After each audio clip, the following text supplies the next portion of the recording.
আল্লাহ পাক জিবরাইল আমিনকে বলেন, যাও আমার ইদ্রিস পয়গম্বরের কাছে খবর পৌঁছায় দাও একটা সুসংবাদ।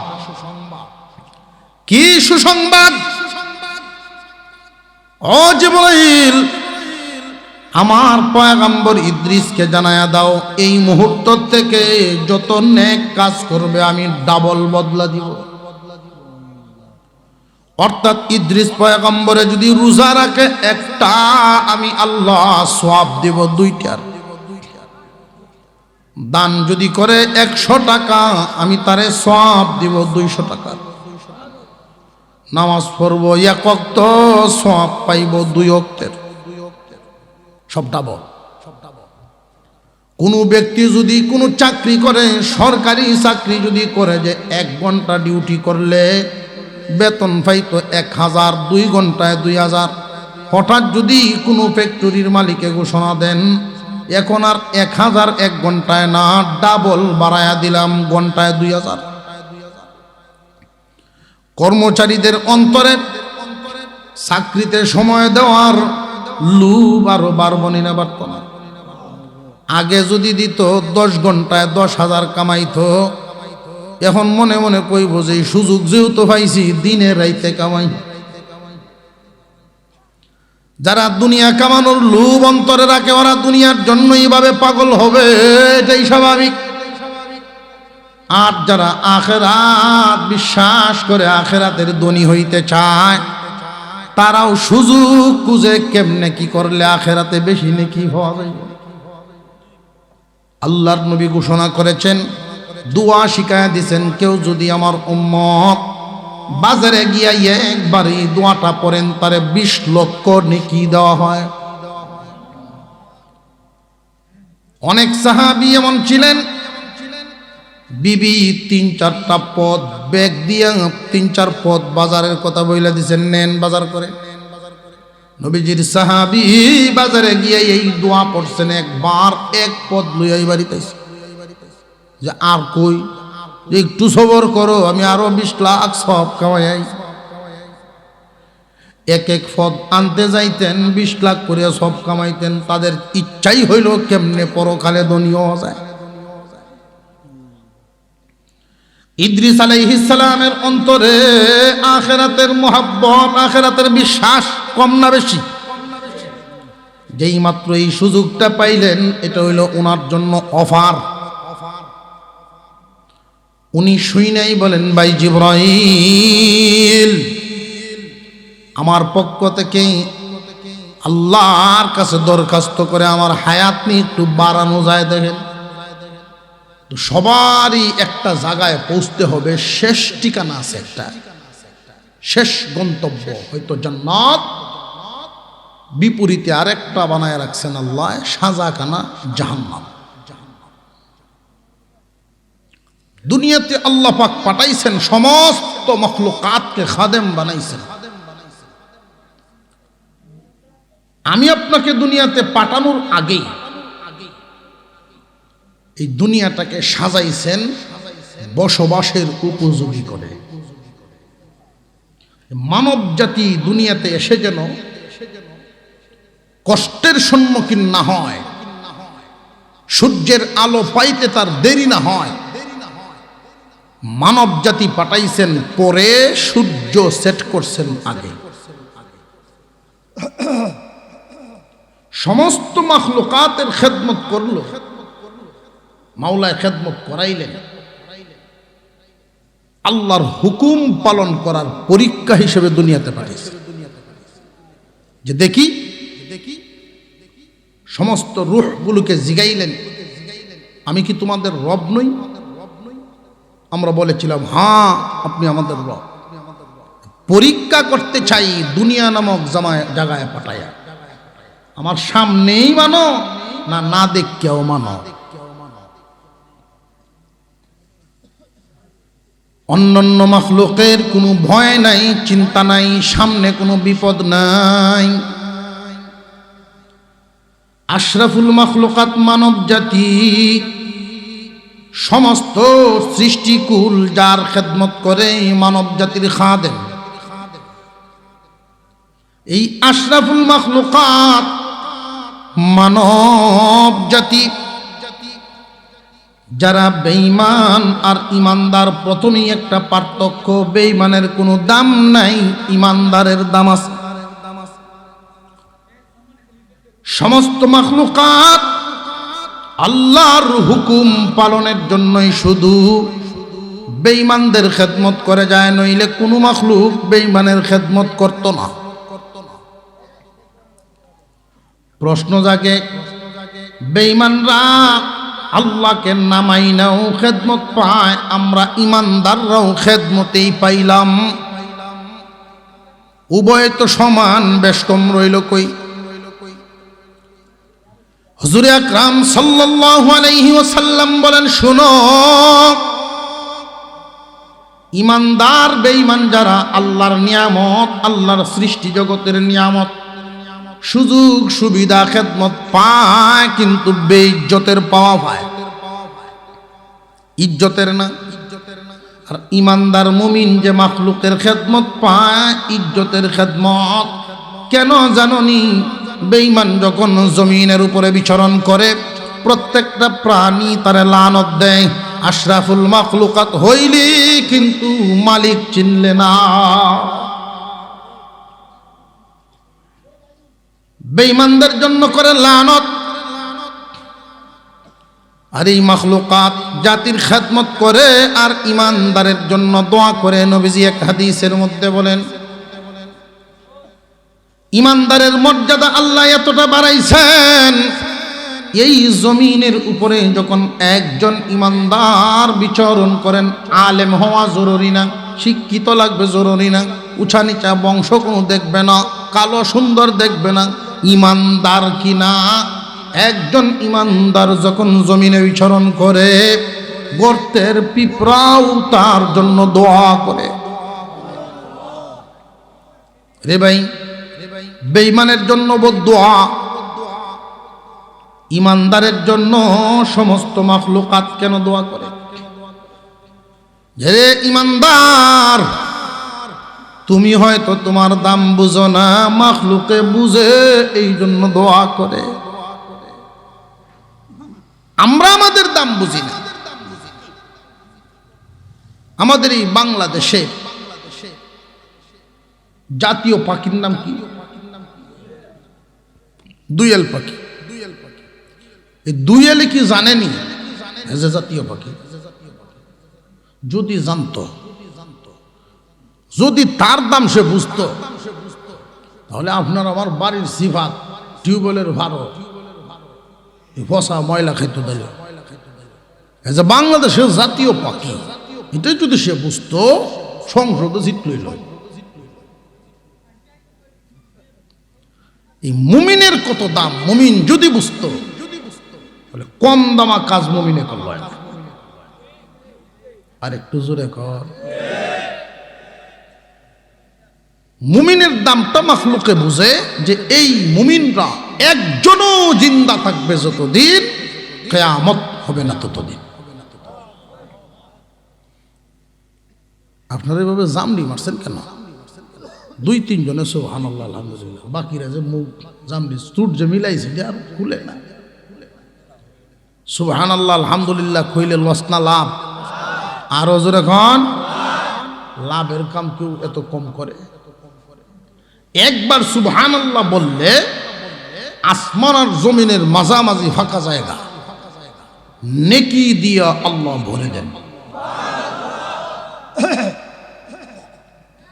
জান্নাতে একটা গাছ লাগানো হয়, এই গাছটা কি গাছ হইব? গাছটা যে হইব এই ওয়াস্ত প্রায় সময় হয়, কি গাছটা হইব? আল্লাহ পাক যেই গাছটা ওই দিন লাগাবেন, দুনিয়াতে তসবিহ পড়বে, জান্নাতে গাছ লাগানো হবে। ওই গাছের শাখা প্রশাখা ডাল অসংখ্য গণিত হতে থাকবে, এক একটা ডালের ছায়া হবে এত বেশি, 100 বছরেও ঘোরা দৌড়ায় শেষ করতে পারবে। তসবির এত দাম। আমি যেই বিষয়টা আলোচনা করতে চাচ্ছি, আল্লাহ পাক আমার তিলাওয়াতকৃত ছোট ছোট দুইখানা আয়াত পড়েছি। মহান আল্লাহ বলেন, ইন্নাল আবরারা লাফি নাঈম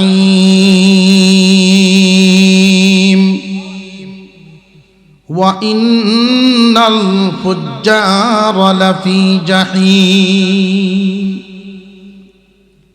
নেককার পুরস্কার পাবে আর বদকার সাজা পাবে। আল্লাহ পাক রব্বুল আলামিন মার গর্ভে আমাদেরকে পাঠাইছেন, মার গর্ভ হয়ে দুনিয়ায় আসলাম। এই দুনিয়ার জমিন কি আমাদের জন্য স্থায়ী না অস্থায়ী? এই অস্থায়ী জায়গা থেকে যখন বিদায় হয়ে যাব, কোথায় যাব, কোথায় গিয়ে থাকবো, এই কথাটা মনে রাখতে হবে। অনেক মানুষ মুখে বলে ঠিক এই দুনিয়া থাকার জায়গা না, তো থাকার জায়গা কোথায়? যে আখিরাত। মুখে বলে ঠিক, কিন্তু অন্তরে এই কথা বসায় না। যদি মুখের কথা আর অন্তরের কথা এক হইতো, দুনিয়া থাকার জায়গা না, তাহলে এর জন্য এত পাগলও হইল না। যেখানে থাকার জায়গা, ওই জায়গাটাকে মজবুত এবং সুন্দর বানাইতো। মুসলমান ইমানদার ভাইয়েরা আমার, আমরা আশরাফুল মাখলুকাত, আমরা এই দুনিয়ার জমিনে থাকবো না। শেষ ঠিকানা, শেষ ঠিকানায় যাইতে হবে। জান্নাত নামক জায়গায় পৌঁছা হলো আমাদের টার্গেট। ওইটাই হলো শেষ ঠিকানা। কেউ যাবে জান্নাতে আর কেউ যাবে জাহান্নামে। তবে জান্নাত আর জাহান্নামের বিষয়টা খুব ভালো করে বুঝবেন। এই দুনিয়াতে সবাই কি ইমানদার নাকি বেঈমানও আছে? মাখলুকাত ইমানদারের জন্য দোয়া করে, বেঈমানের জন্য দোয়া না লানত করে। এই দুনিয়ার জমিন থেকে জান্নাত পর্যন্ত যে আমরা যাব, মাঝখানে কিন্তু বিপদের গাঁঠি আছে জায়গায় জায়গায়। আল্লাহ বলেন, নেককারের জন্য পুরস্কার, বদকারের জন্য সাজা। প্রশ্ন হলো, কার জন্য পুরস্কার আর কার জন্য সাজা? কারা পুরস্কার পাবে, কারা সাজা পাবে? মাখলুকাত কাদের জন্য দোয়া করে? ইমানদারের জন্য। বদদোয়া করে বেঈমানের জন্য। তবে আয়াতের মধ্যে খুব ভালো করে লক্ষ্য করেন, ইন্নাল আবরারা লাফি নাঈম ওয়া ইন্নাল ফুজ্জারা লাফি জাহিম। আল্লাহ বলেন, যারা নেককার, নেক কাজ করনেওয়ালা, আল্লাহর কাছ থেকে পুরস্কার পাবে। আর যারা বদকার, বদকার মানে কি? ফুজ্জার কারা? দুই দল। আল্লাহর হুকুম মানলেওয়ালা নেককার, আল্লাহর হুকুম মানে না যারা, তারা হইল বদকার। মানে না কারা রে ভাই? এই বিষয়টা বুঝাই হইল আমাদের আজকের ওয়াজ। কারা আল্লাহর হুকুম মানে না? শুধু কি কাফেররাই? আল্লাহ স্বীকার করে ঠিক, কিন্তু হুকুম মানে না। এই জমিনের মধ্যে অনেক মানুষ ইমানদার বটে, মুসলমান পরিচয় দেয়, কিন্তু আল্লাহর হুকুম মানে না। আল্লাহর হুকুম মানে না, এমন আছে না নাই? হালত বুঝতে হবে। আমাদের সামনে বিপদের গাঁঠি আছে, চারটা বিপদের গাঁঠি। এমন কোনো মানুষ নাই যেই মানুষ সেই বিপদের ঘাঁটি পাড়ি দিবে না। প্রত্যেকটা মানুষ সেই চারটা বিপদের ঘাঁটি পাড়ি দিয়া তার গন্তব্যে পৌঁছবে, হয়তো জান্নাত নইলে জাহান্নাম। এই জান্নাত এবং জাহান্নাম যে যেখানেই যাক, এর আগে 4টা বিপদের ঘাটি পাড়ি দিতে হবে। 1 নম্বর ঘাটির নাম মালাকুল মউত, 2 নম্বর ঘাটির নাম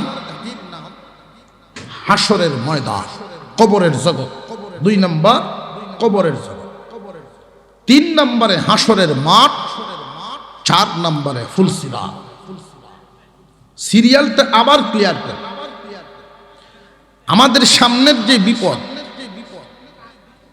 মৌতের সাক্ষাৎ, মৌতের ঘাটি, এটা একটা মহা বিপদ। এই মৌতের ঘাটিটা পাড়ি দিয়া কবরের জগৎ স্টেশনে যেতে হবে।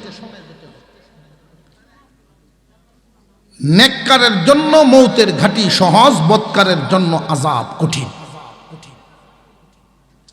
নেককারের জন্য কবরের জগৎটাও আরামের, বদকারের জন্য বড় কষ্টের।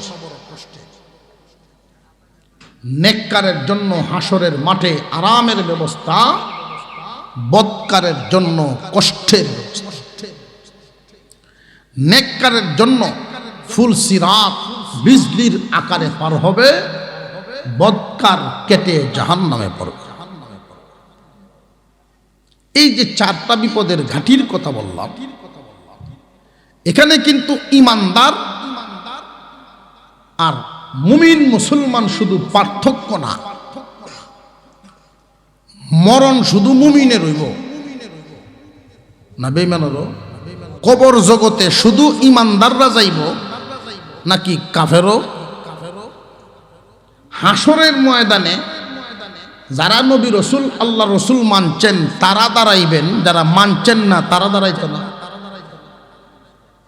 ফুলসিরাত পাড়ি দিতে হবে, এই ঘোষণা শুধু মুমিনদের জন্য না সবার? মানব জাতি বলতে এই মানুষের 4টা বিপদ, যেই বিপদ একটা গরুর নাই, যেই ঘাটির বিপদ কুকুরের নাই, অন্য কোনো মাখলুকাতের নাই। এই 4টা ঘাটি পাড়ি দিতে হবে আমাদেরকে। আমরা কি সুখে পার হইতাম নাকি দুঃখে পার হইতাম? আমরা একটু ঘুমের মধ্যে ভাবাই আসছে, ঘুমে ভাবাই আসছে। অনেক মানুষ এমন আছেন, হুজুর দহরঞ্জেন দাঁত দুধ ধরে যেতেছে, বয়স তো কাটাই হচ্ছে, তবে মনে আর কোনো আপত্তি নাই, আল্লাহ সব আশা ফুরাইছে। সামনের যে সাইডের যদি জমা জমি আছেন সব কিনেছি, বাড়ি ঘর টাইট পিট করে বেঁধেছি, দাঁত ফুরেছে গা ঘর বেঁধেছি। দাঁত ফোড়ার দ্বারাই শিক্ষা কি দিছিল? আসল ঘর ঠিক করো। জমা জমিও রাখা শেষ, বাড়ি ঘরও কমপ্লিট, ছেলে মেয়েও বেশাদি দেওয়া পরিষ্কার। এখন মসমসা জিন্দিগিতে আছি, খালি আল্লাহ আল্লাহ করে মত পারলে বোঝা যায় বিছনা বিছাইল গিয়া খালি শুইব আর ঘুমাইব, এমন বোঝা গেছে না তার কথা কোনো চিন্তা বিদ্রে। অথচ ইন্নাল আবরার লাফি নাঈম ওয়া ইন্নাল ফুজ্জার লাফি জাহিম। নেককারদের জন্য শান্তি, বদকারের জন্য আযাব। এই কোনো এক জায়গায় না 4টা, এই 4টা। নেককার কারা? আল্লাহর হুকুম মেনে চলছে যারা, আর বদকার তারা মনের গোলামি করছে যারা। বদকার কারা? মনের কথায় চলছে যারা। এই মনের কথায় চলে কাফেরও, অনেক মুমিনও। কাফেরও চলে, মুমিনও চলে। অনেক মুমিন মুসলমান এমন আছেন আল্লাহকে মানে, পরকাল মানে, কিন্তু মনের কথায় চলে, আল্লাহর কথা বলে না। আছে না নাই? আপনারাই দেখেন, মন কয় ফজরের সময় শুয়ে তখন ভালো লাগে, আর আল্লাহর পক্ষ থেকে ঘোষণা, হাইয়া আলাস সালাত, নামাজের দিকে আসো, হাইয়া আলাল ফালাহ, কামিয়াবির দিকে আসো। আসসালাতু খায়রুম মিনান নাওম, ঘুম থেকে নামাজ ভালো, ঘুম থেকে নামাজ ভালো। কিন্তু মনে কয় না ঘুম থেকে নামাজ ভালো না, নামাজ থেকে ঘুমিয়ে আরাম। আজানে কয় এক কথা, মনে কয় আর এক কথা। বেশিরভাগ মানুষ এই আল্লাহর কথা শুনে না মানুষের মনের কথা শুনে, মনের গোলাম। কে নেককার কে বদকার মোটামুটি এটা নিজের বিবেকে বুঝে না। নেককার আমাদের চিনাতে হবে না, লম্বা সময় পার করব। শুধু 4টা ঘাটি আমরা যে পাড়ি দিব, নেককারের জন্য আল্লাহ কোন ঘাটিতে কি রাখছেন, বদকারের জন্য আল্লাহ পাক কোন ঘাটিতে কি রাখছেন, এই একটু আলোচনা আপনাদের সামনে তুলে ধরার নিয়ত করেছি। এই 4টা ঘাটির আলোচনা করে করে যতটুকুন সময় যায়, এরপরে না হয় আমরা দোয়া করলাম। কতটুকু সময় দিতে রাজি আছি ইনশাল্লাহ? কারা কারা রাজি আছে একটু হাত তুললে দেখতে লই, মানুষের সংখ্যা আগে বুঝি। মাশাল্লাহ মাশাল্লাহ, আলহামদুলিল্লাহ, হলো রাজি, হাত নামাই। কিন্তু আপনারা বস আর ভাবে আর যেমনে বইছেন তো বোঝা গেছে না যে এতক্ষণ ঠিক ভাই, নরম সরম হয়ে বইছে, দেখা যায় শক্ত আছে। মাঝখানে খুব লিখিতা তো বড় বড় কর, এই যে মাঝখান থেকে ঠিক আছে ভাবলি আমরা একটু জন্মে বইতাম পারি না, গরম যারা জায়গাটা সারণ যেত না, এতটা গানা গরম জায়গা সারণ, একটু জন্মে বইলে বসার পরিবেশটা সুন্দর হইলে রহমত নাজিল হয়। গায়ে গায়ে লাইগে বসা, কাছাকাছি বসা, একটু সামনের দিকে আগায় আসি। লা ইলাহা ইল্লাল্লাহ, লা ইলাহা ইল্লাল্লাহ, লা ইলাহা ইল্লাল্লাহ, লা ইলাহা, লা ইলাহা ইল্লাল্লাহ মুহাম্মাদুর রাসূলুল্লাহ।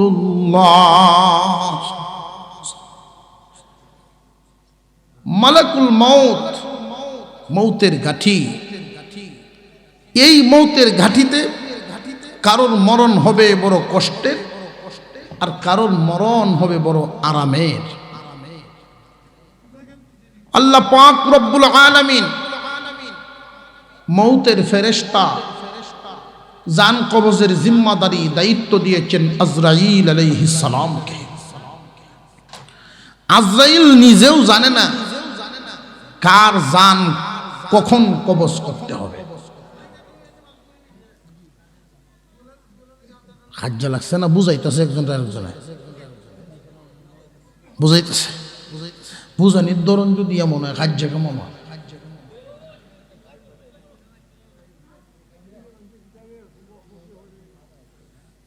যাক, মৌত কার কোন সময় কখন হবে, কার জান কখন কবজ করতে হবে, যে মরব সেও জানে না, আর যে জান কবজ করব সেও জানে না।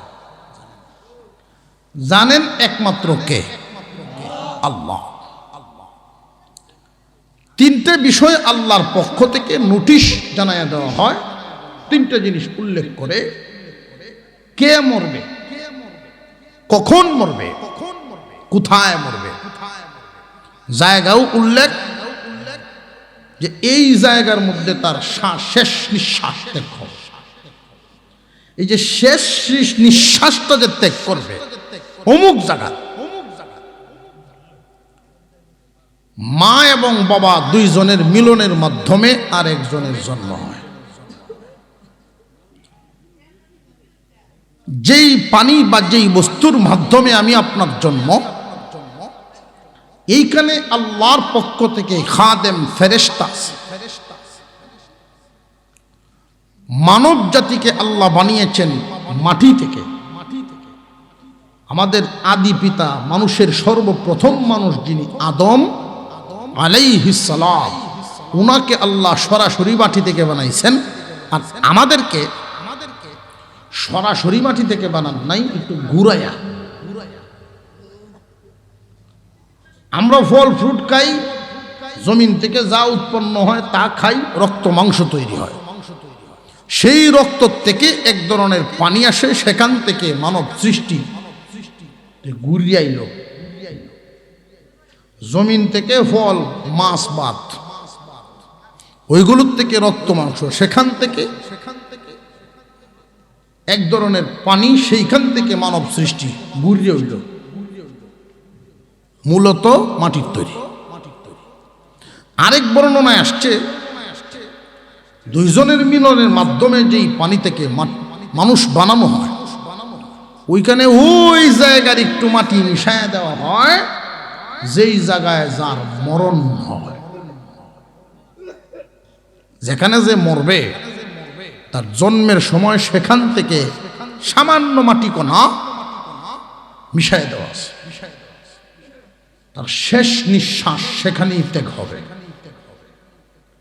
কিন্তু যে শেষ নিঃশ্বাস ত্যাগ করবে সেও জানে না, আর যে শেষ নিঃশ্বাস ত্যাগ করাইব সেও জানে না।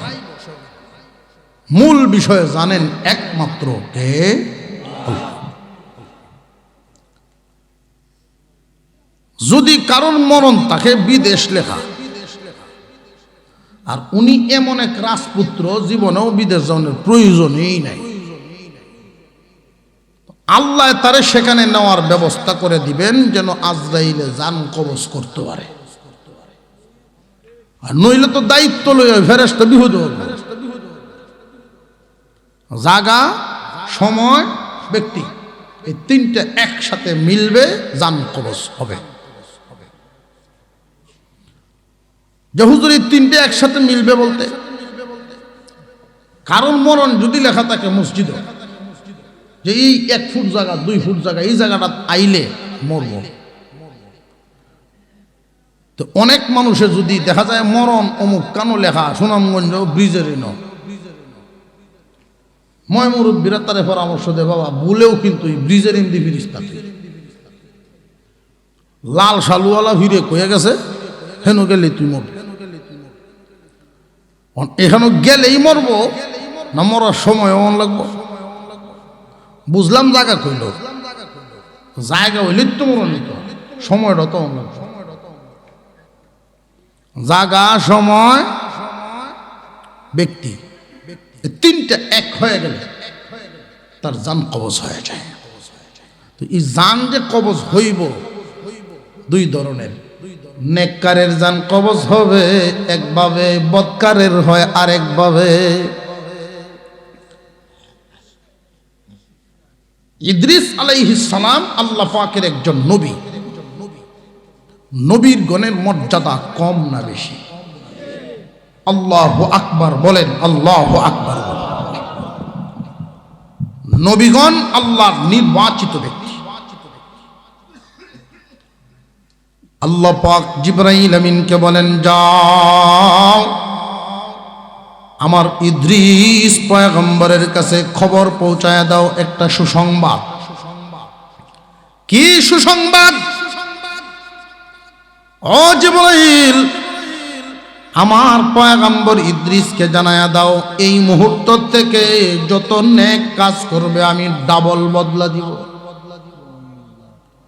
অর্থাৎ ইদ্রিস পয়গম্বরে যদি রোজা রাখে একটা, আমি আল্লাহ সওয়াব দিব 2টার। দান যদি করে 100 টাকা, আমি তারে সওয়াব দিব 200 টাকা।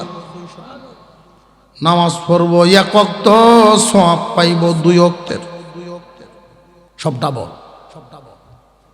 কোনো ব্যক্তি যদি কোনো চাকরি করে, সরকারি চাকরি যদি করে, যে 1 ঘন্টা ডিউটি করলে বেতন পাইতো 1000, 2 ঘন্টায় 2000। হঠাৎ যদি কোনো ফ্যাক্টরির মালিকে ঘোষণা দেন, এখন আর 1000 1 ঘন্টায় না, ডাবল বাড়ায়া দিলাম, ঘন্টায় 2000। কর্মচারীদের অন্তরে চাকরিতে সময় দেওয়ার লুভ আরো বাড়বনি না বাড়ত না? আগে যদি দিত 10 ঘন্টায় 10,000 কামাইতো, এখন মনে মনে কইব যে সুযোগ যেহেতু পাইছি দিনে রাইতে কামাই। যারা দুনিয়া কামানোর লোভ অন্তরে রাখে ওরা দুনিয়ার জন্য এইভাবে পাগল হবে, এটাই স্বাভাবিক।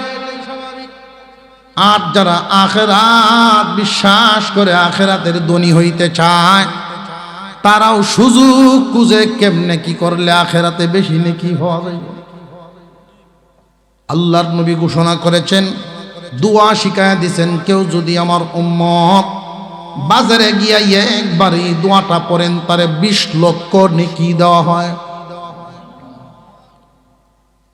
অনেক সাহাবী এমন ছিলেন, বিবি 3-4টা পদ ব্যাগ দিয়ে 3-4 পদ বাজারের কথা বইলা দিছেন, নেন বাজার করে। নবীজির সাহাবী বাজারে গিয়ে এই দোয়া পড়ছেন, একবার 1 পদ লইয়াই বাড়িতে যে আর কই একটু সবর করো, আমি আরো 20 লাখ সব কামাই। এক পদ আনতে যাইতেন 20 লাখ করে সব কামাইতেন। তাদের ইচ্ছাই হইল কেমনে পরকালে ধনী হওয়া যায়।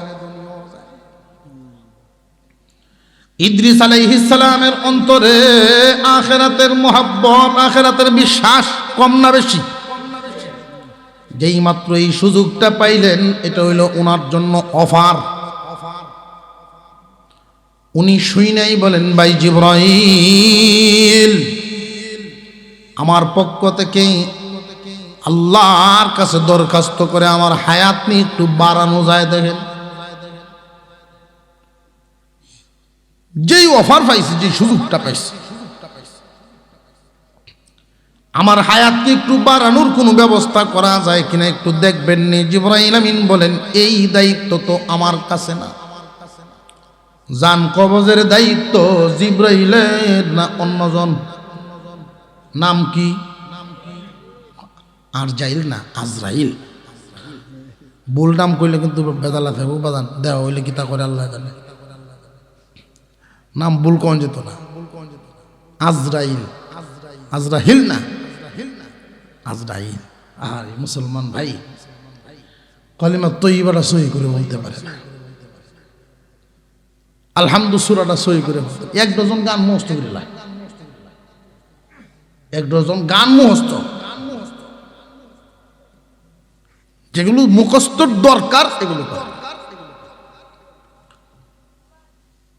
জিবরাইল আমিন বলেন, এটা তো আজরাইল আলাইহিস সালামের আন্ডারে, আমার আন্ডারে। আমি এখন আজরাইলের ভাই মুখ, যে উনি তো ওনার 4র্থ আসমান হেড অফিসেই বসা। আজরাইলের আন্ডারে অসংখ্য গণিত ফেরেশতা আল্লাহ দিয়ে রাখছেন, জান কবজের দায়িত্বই পালন করে তারা। একই টাইমে মারা যাবে, সুনামগঞ্জও একজন, ময়মনসিংহও একজন। অনেক মানুষের অন্তরে এটা জাগে যে এক টাইমে জান কবজ হইল, আজরাইল এখানেও কোন সময় গেল, হেন কোন সময় গেল। এটা তো দেশের ভিতরে, আমেরিকাত মারা গেছে এক টাইমের মধ্যে, কেমনে গেল প্রশ্ন জাগে না? আজরাইল আলাইহিস সালামের আন্ডারে অসংখ্য গণিত ফেরেশতা, এবং এক একজন ফেরেশতার জান কবজ করার জন্য 500 ফেরেশতা পাঠানো। এক একজন মানুষের জান কবজ করার জন্য 500 ফেরেশতা পাঠানো হবে। নেককার ও বদকার। নেককারের জান কবজ করার সময় 500 ফেরেশতা পাঠায় দেন, বদকারের জন্য 500 ফেরেশতা পাঠায় দেন। লোকটা যদি জান্নাতি হয়, জান্নাতি ফেরেশতার মোহর আসবে। লোকটা যদি জাহান্নামী হয়, জাহান্নামী ফেরেশতার মোহর আসবে। আল্লাহ যেন আমাদেরকে জান্নাতি ফেরেশতাদের মুলাকাত নসিব করেন, বলুন আমিন। আরো জোরে বলেন আমিন। আজরাইল আলাইহিস সালাম ওনার হেড অফিস 4র্থ আসমান। উনি তো সুনামগঞ্জ আউন লাগে না, ওনার আন্ডারে ফেরেশতা আছে না নেই? উনি সব দেখতেছেন। কেন দেখতেছেন, কেমনে দেখতেছেন? বড় বড় 4 জন ফেরেশতা আল্লাহ পাক বানাইছেন, জিবরাইল আলাইহিস সালাম, মিকাইল আলাইহিস সালাম, আজরাইল আলাইহিস সালাম, ইসরাফিল আলাইহিস সালাম। এই চারজন ফেরেশতার মধ্যে মিকাইল আলাইহিস সালাম এত বিশাল আকারের, এক একজন, চারজনের যে কোনো একজন এত বিশাল দেহের অধিকারী।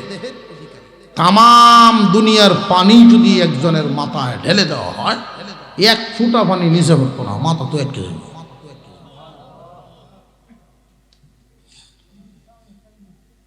একটা চার কাপের মধ্যে বা একটা প্লেটে যখন আমরা ভাত খাই, এই ভাতের সাথে শুধু তরকারি ওই না, সাইকেল লবণ ওটা শশা কারণ কাঁচামরিচ হতো, তাই কয়েক ফট একটা প্লেটের মধ্যে তরকারি লইয়া কাঁচামরিচ আনতে কি গাড়ি লাগে আমরা না? সব সামনেও এক ফট থেকে আরেক ফটের দ্বারও যাইতে কষ্ট আছে কোনো? এটা আমাদের নিয়ন্ত্রণে ছোট প্লেট। ঠিক তেমনি আজরাইলকে আল্লাহ যেইভাবে বানাইছেন, তাম পৃথিবীটা আজরাইলের সামনে একটা প্লেটের সমান। সুতরাং আমেরিকায় হোক, লন্ডন হোক, সুনামগঞ্জ হোক, কেন্দ্রই হোক, এইখান তো এনো যাইতে তার সময়। আর জান কবজ করে তো উনি নিজে না, আমার আন্ডারে ফেরেশতা আছে। জান্নাতি হইলে জান্নাতি ফেরেশতা যাও, জাহান্নামী হইলে জাহান্নামী ফেরেশতা। যার যেই অবস্থা, এই চারো ঘাটিতে তার সেই অবস্থা।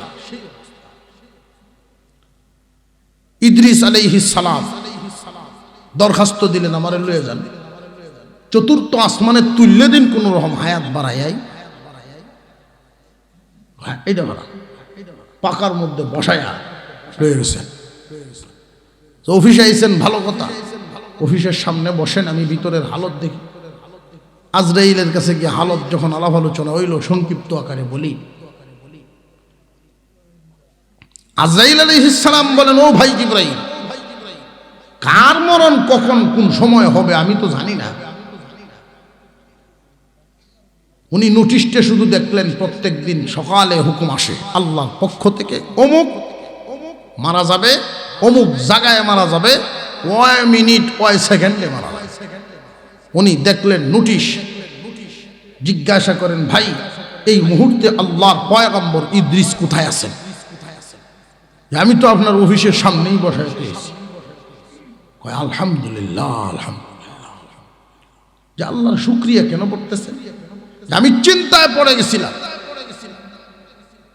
মানব জাতি পৃথিবীতে বসবাস করে, আর ইদ্রিস পয়গম্বরের জান কবজ হবে, ব্যক্তি পাইলাম, সময়ও পাইলাম। জাগা যে চতুর্থ আসমানে লেখা যে ইদ্রিস পয়গম্বর চতুর্থ আসমানে কেমনে আইব, যে সময়, ব্যক্তি, জাগা সব একত্রিত হয়ে গেছে, এখন তার জান কবজ করা আমার জন্য আসান হয়ে গেছে। এই মুহূর্তেই ইদ্রিস পয়গম্বরের জান কবজ করা। জিবরাইল বলেন, তাহলে বোধহয় আল্লাহ আমারে দিয়ে আনাইছে রে, এলো মারণে। কে কোন জায়গায় মরবে একমাত্র জানেন কে। যদি নেককার হয়, নেককারের মরণ আসানে, বদকারের মরণ হবে কষ্টে।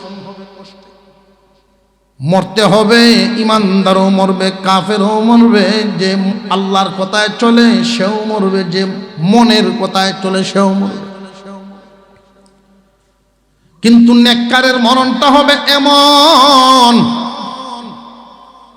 মার কুল থেকে বাবার কুল, বাবার কুল থেকে মার কুলে একটা শিশুকে আনা নেওয়া করলে তার কাছে যেমন লাগে, দুনিয়ার সফর শেষ করে কবরের জগতে রওনা দিব, মরণটা এমনই লাগবে।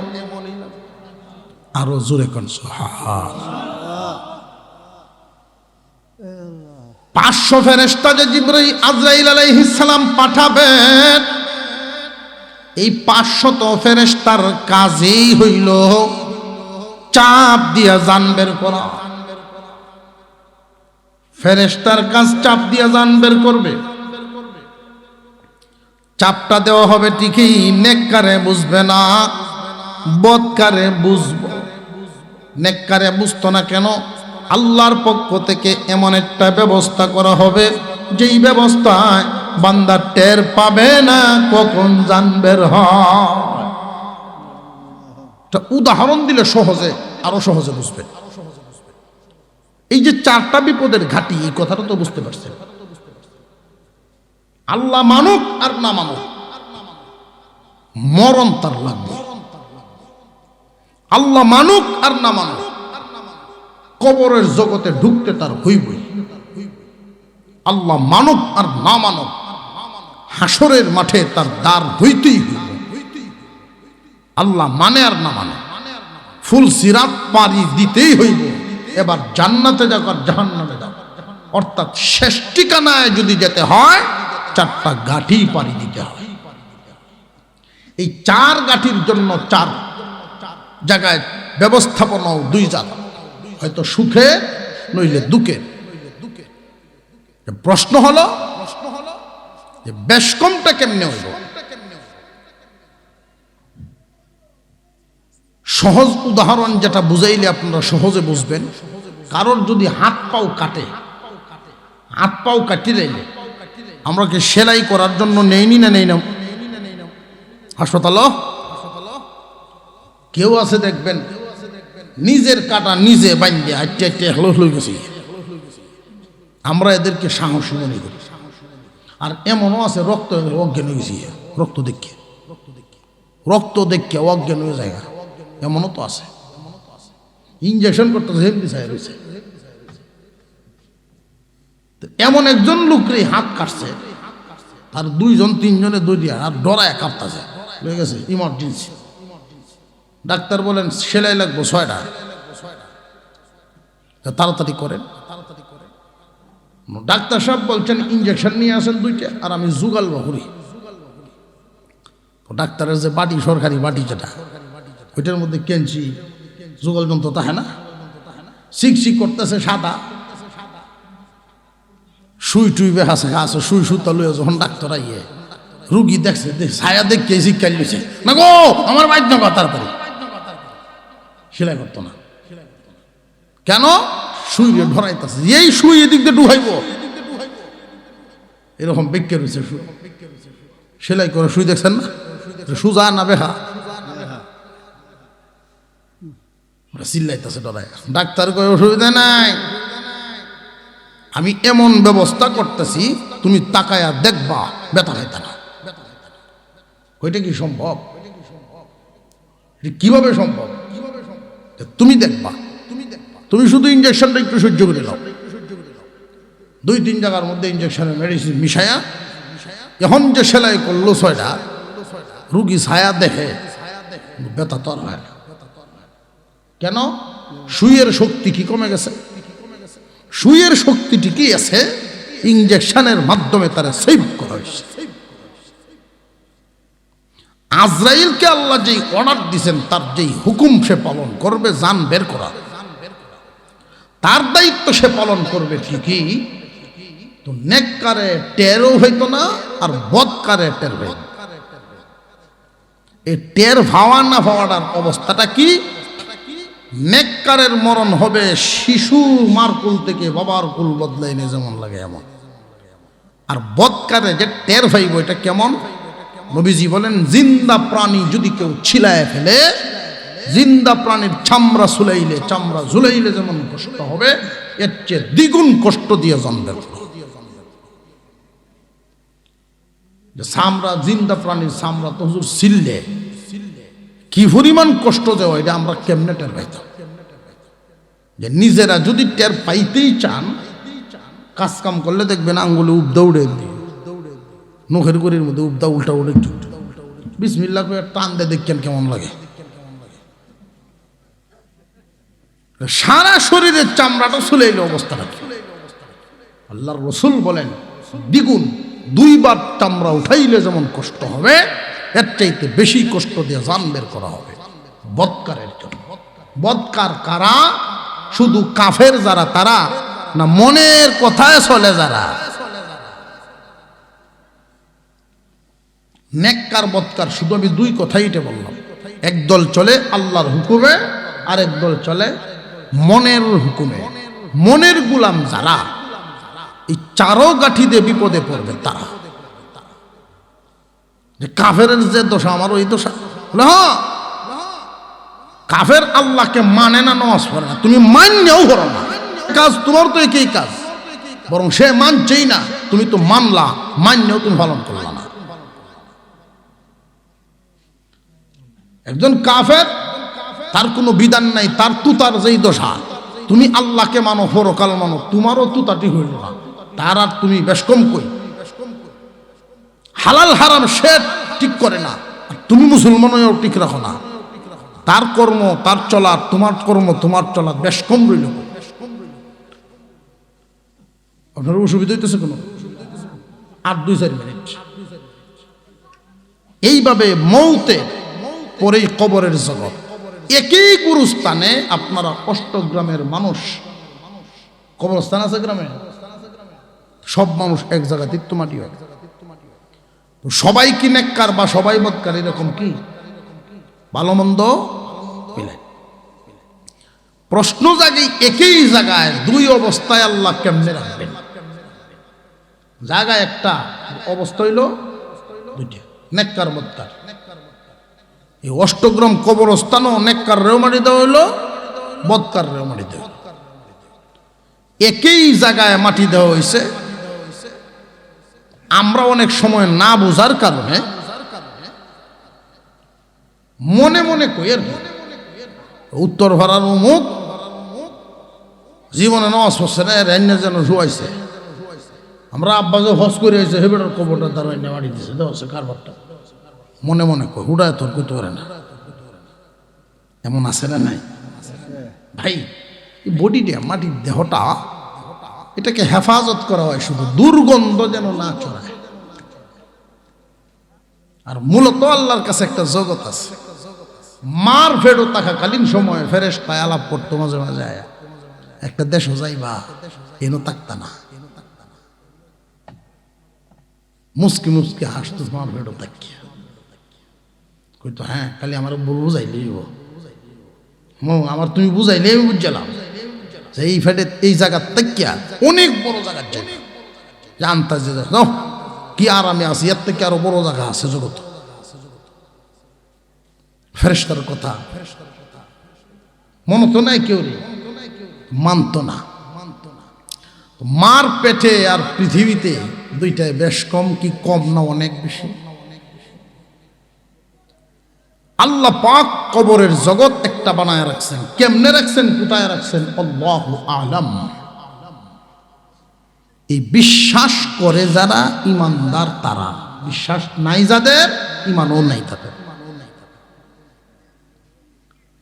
যে তুমি একটা মানুষ, তোমার স্রষ্টার সবকিছুই তুমি বুঝে ফেলবা, তোমার এই যোগ্যতা দিয়ে স্রষ্টায় তোমার বানান নাই, স্রষ্টার সবকিছু বোঝার যোগ্যতা তোমার নাই, বিশ্বাস করে ফেল। তুমি ঘুমাইলেই তো দুনিয়ার কিছু কইতে পারো না, ঘুমের কাছেই তুমি দুর্বল, তুমি অক্ষম। মানুষ তুমি তো এত সবল না, এত কিছু বুঝতাম। কবরের জগৎ আছে এটি বিশ্বাস করে। আল্লাহ কেমনে রাখবেন, একটা উদাহরণ। একই রুমে দুইজন ঘুমাইছে, একজনে স্বপ্নে দেখে বাঘের দৌড়াইতেছে, আর আরেকজনে স্বপ্নে দেখে দাঁড়ো বয়ে বউয়ে শরবত খাওয়াইতেছে। দুইজনের হালত কি সমান না বেশ কম? কিন্তু আমরা যারা দেখতেছি এক ফ্যানের তলে দুইজন ঘুমাইতেছে, আমরা মনে করতেছি পাশাপাশি দুজন আরামে ঘুমাইছে। দুইজনের অবস্থান আসমান জমিন ব্যবধান। একই কবরস্থানে অষ্টগ্রামের সব মাটি দিলেন, তো এক একজনের অবস্থান আসমান জমিন ব্যবধান। কবরের জগৎ মালাকুল মউত, কবরের জগৎ হাসরের মাঠ। এই হাসরের মাঠের অবস্থা, একদল থাকবে আল্লাহর আরশের ছায়া তলে আরামে, আর আরেক দলের হালত হবে সূর্য মানুষের মাথার আধাত উপরে। এই মাটিটাকে পরিবর্তন করে তামায় পরিণত হবে। দুইটা পা যে জায়গায় রাখা যায় এতটুকুন জায়গা দেওয়া হবে। বসা শোয়ার অনুমতি নাই, শুধু দাঁড়ায়া সময় পার করতে হবে। সময় কতটুকু? 50,000 বছর সমপরিমাণ। আল্লাহু আকবার বলেন। এতটাই কষ্ট হবে, জাহান্নামও দেখা যায়, জান্নাতও দেখা যায়। তো 50,000 বছর সমপরিমাণ পার হইতে হইতে এত কষ্ট হবে। হাসরবাসীরা বলতে থাকবে এক দলে, আল্লাহ প্রয়োজনে জাহান্নামে দেব, তবু লড়ার সুযোগ দেও। লড়াটা বাধা কেন? বিচার হওয়ার আগ পর্যন্ত লড়তে পারবো না। বিচার শুরু হইতেই তো না, শুরু হইব 50,000 বছর পরে। বিচার শুরু হইব হাসরের মাঠে দাঁড়ানোর সাথে সাথে না, 50,000 বছর অতিক্রম হওয়ার পরে। 50,000 বছর অতিক্রম হওয়ার পরে প্রথম ঘোষণা হবে, ইমানদার আর বেঈমান আলাদা হয়ে যাও। ইমানদার আর বেঈমান আলাদা হয়ে যাও। আলাদা কেন? বিচার শুরু হবে। ইমানদাররা হাসরের মাঠে থাকো, আর বেঈমানরা জাহান্নামে যাও। যে বিচারিত তো আরম্ভ হয়েছে, বিচার আরম্ভ হইতো কি? তোমরা তো ইমানেই নাই। যাদের ইমান নাই এরার কোনো বিচার হবে না। বিনা বিচারে জাহান্নাম, বিনা বিচারে। কতদিন? চিরদিন। বিচার হবে পরে তাদের ইমান আছে যাদের। কিসের বিচার? বিচারটা হইল তারা মানছে না, না মান্য চিরস্থায়ী জাহান্নামী হইল। তুই তো মানছিলে, তুই তো বিশ্বাস করছিলে, আলেমদের সামনে বসছিলি, আল্লাহ বলতে একজন আছে, কবর হাসর মিজান আছে, মনে মনে বিশ্বাস করছিলে। আল্লাহ যে সমস্ত ক্ষমতার মালিক, আল্লাহর সামনে যে দাঁড়াবি এটাও বিশ্বাস করছিল, কিন্তু ডরাইলে তো না, ভয় তো পাইলি না। সেই বিচার, এই বিচারটা করতে গিয়া ইমানদার মুমিন মুসলমানরা তিনটা দলে ভাগ হবে। একদল আল্লাহর ওলিগণ বিনা হিসাবে চলে যাবে। আল্লাহ বলবেন, আপনাদেরকেও এখানে রাখবো না দোস্ত, আমার ওলিগণ তোমরা বিনা হিসাবে যাও। কারণ এই বিচার কার্যটা চালাইতে সময় যে যাবে, এতক্ষণ জান্নাতের সুখ শান্তি থেকে বিরত রাখতে চাই না। চলে তারা চলে যাবে। আরেক দল যাইব সহজ হিসাবে, ওরাও আল্লাহর হুকুম মেনে চলছে, মনের গোলাম ছিল না। কেউ হইল আল্লাহর গোলাম, কেউ হইল মনের গোলাম। আল্লাহর গোলামি করে গেছে, অজান্তে কিছু ভুল হয়ে গেছে, এই কিছু গাট্টি গুট্টি সহজে পূরণ করে সহজ হিসাবে আল্লাহ এদেরকেও মাফ করে দেবে। জাহান্নামে না জ্বালাইয়া ওরাও জান্নাতে। আরেক দল জৈব সাজা কাটিয়া তারপরে জান্নাত পাইব। এই সাজাটা খাটবে কোথায়? বেঈমানরা জেতায়। বেঈমানদের ঠিকানা কোথায়? জাহান্নামে। এই মুমিনও জাহান্নামে কেন? যে বেঈমানের কাজে আর তার কাজে মিল আছে, বেঈমানের কথায় আর ওর কথায়ও মিল আছে, বেঈমানের সুরত সিরত আর ওর সুরত সিরত চলাফেরায়ও মিল আছে। এমন আছে না নাই? সে তাকে যেখানো কেউ সাজা বুকবকে হয়ে গেল, তবে এ মুক্তি পাইব, সেটা মুক্তি পাইব না। মুক্তি পাইব কবে? যে সাজা কাটা হইলে। দুনিয়ার আদালত জেলখানা ব্যবস্থা দেখছেন না? এটা হইল ওই আখেরাতের নমুনা। দুনিয়াটা আখেরাতের নমুনা। ইমান থাকার কারণে মুক্তি পাইছে।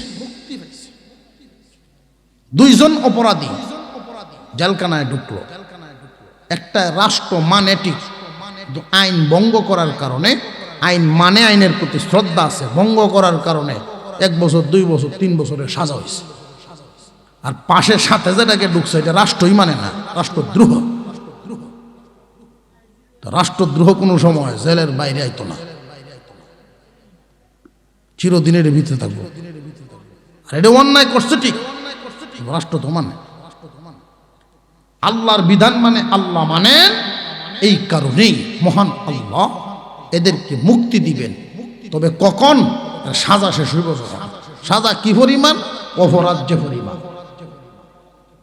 এই অপরাধের অবস্থাটা একটু বুঝাইয়া দেয়, শেষ আন্দাজ করবেন। নিজে নিজে বালিশ মাথা দিয়া হিসাব মিলাইবেন, বালিশে মাথা দিয়া হিসাব মিলাইবেন, কার পিছনে খাটাইলাম এই সোনার জিন্দেগি। 1 ওয়াক্ত নামাজ যারা ছাড়বে, 2,88,00,000 বছরে 1 হুকবা, এটা একটা পরিমাণ। 2,88,00,000 বছরে 1 হুকবা, এইরকম 80 হুকবা প্রতি ওয়াক্ত নামাজের জন্য সাজা। 1 ওয়াক্ত নামাজ সময় মতো পড়ে নাই, বিনা কারণে কাজা করছে, 2,88,00,000 বছর জাহান্নাম বুক করলো, জাহান্নামের সাজা। 2 ওয়াক্ত যদি হয়, 3 ওয়াক্ত যদি হয়, 4 ওয়াক্ত যদি হয়, আর যদি এমন ভাবলিক থাকে ঈদের দিন খালি নমাজ হয়, নমাজই হয়, ঈদের দিন খালি নমাজই করে না, এর আল্লাহ কি দিব? হিসাব নিকাশ বুঝছে। জাহান্নামের আগুনটা দুনিয়ার আগুনের চাইতে 1000 গুণ পাওয়ার। এই দুনিয়ার আগুনে হাতটা ধরে দেখবেন কেমন লাগে। দুনিয়ার আগুনটায় যদি 1 ঘন্টা 10 মিনিট ধরে রাখার শক্তি, ক্ষমতা, সাহস থাকে, তাহলে বান্দা গুনাহ করো। ওই আগুনে পুরার মতো যদি যোগ্যতা, ক্ষমতা, শক্তি, সামর্থ্য নিজের থাকে, গুনাহ করো, আগুন পূর্বা শক্তি আছে তোমার। আর যদি মনে করেন যে না, আগুন সহ্য করতে পারবো না, তাহলে যেই কারণে আগুন লেখা সামনে, ওই কারণটা, ওই কাজটা করো না। মানুষ সাপকে ভয় পায়, আযাবকে ভয় পায়, আগুনকে ভয় পায়। মৃত্যুর পরে যেই সাজার কারণে আগুন আছে, যেই গুনার কারণে আগুনে পুড়তে হবে, সাপের ছুবল খেতে হবে, দুনিয়াতে আমার বিচার, রসুল হাদিস বলেন যে দুনিয়ার জমিনে ওই পাপটাকে তার কাছে সেই সাপের রূপ দেখার দাবিদার। বান্দার চোখে যেন ওই পাপটা, আল্লাহর হুকুম অমান্য করাটা সাপের নজর দেখে, আগুনের নজর দেখে, ওই রকম শাস্তির নজরে দেখে, তাহলে বান্দা পাপ থেকে বাঁচতে পারবে, এছাড়া বাঁচতে পারবে না। পাপ করলে তো মজাই লাগে, এই মজার পিছনে যে একটা সাজা, একটা রূপ নিয়ে দাঁড়ায় আছে, সেই রূপটাকে চোখে বাসাও, অন্তরে জাগা দাও, তাহলে যদি বাঁচতে পারো। আল্লাহ পাক যেন আমাদেরকে 4 জায়গায় শান্তি সুখের ব্যবস্থা রাখেন, বলুন আমিন।